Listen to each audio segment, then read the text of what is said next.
Okay, welcome back. Thank you so much. This is part 3.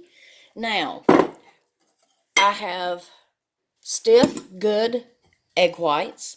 I have thoroughly combined all my dry ingredients.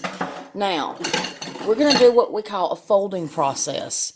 And that's exactly what it means. It simply just means folding. We're going to take about a third of our flour mixture and put it on top of the egg whites.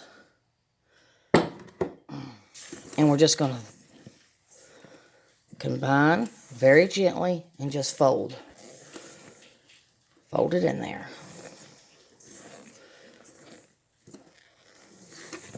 Kind of like if you're making macaroons. That's kind of what this reminds me of in a way. Then we're going to add about a third more.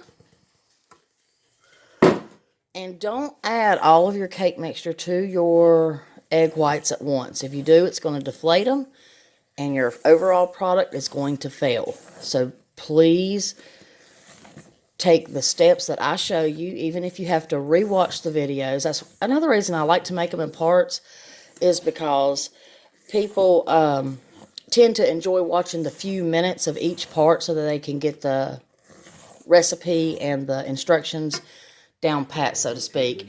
And you may be hearing my husband in the background fussing about his video game. And then we're going to add another third part.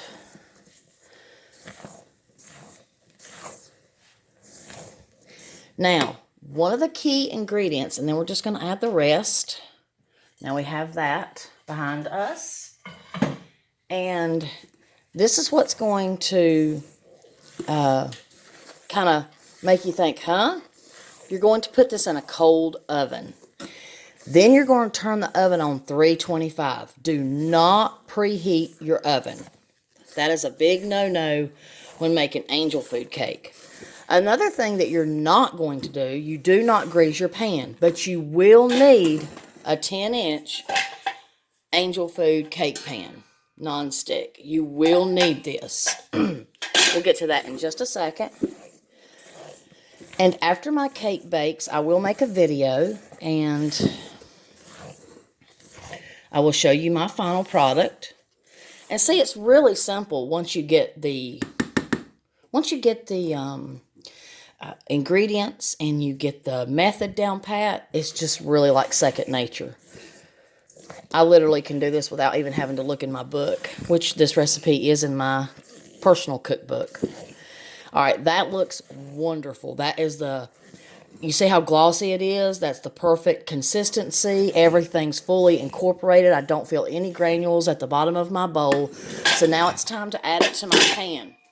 And then I'm going to put this in a cold oven, and I'm going to turn on my oven to 325 degrees. I'm going to cook this for 1 hour. Then I'm going to turn it upside down on a wire rack, and it sits there for 2 hours and then after the 2 hour mark, then I can take it out of the pan. You have to follow these directions precisely, or your angel food cake is going to fail. Give me just a second here. I gotta get this right because my granddaughter is expecting this cake this morning. I got up early just to make her this cake because the time that it takes for it to be turned upside down, that's pretty time consuming. And today's Sunday, and she goes back home with her mother, so that's why I got up early so she could have this. And we're going to smooth and even all that out in just a second. I'm just scraping my pot here. I scrape it clean. And trust me, when this cake gets done, she will devour every bit of it. My husband got tickled one time. I had to literally make him one after she spent the weekend with us because I made her like 2 in a weekend and she devoured it. She's my baby though, so I didn't mind. It was worth it. I can't wait for you to see how lovely this sponge is going to turn out. It's a beautiful sponge. It's absolutely delicious. And, I mean, you'll enjoy making it as much as I do it. Give it a try. Now I'm going to put this in a cold oven in the center of the oven, and I'm going to turn it on 325, and I'm going to bake it for 1 hour. Yes, I'm going to bake it on 325 for 1 hour, and then I'm going to take it out of the oven, and I'm going to put a wire rack right here, and then I'm going to turn this upside down where it will stay for the next 2 hours. I'll see you back after it gets baked.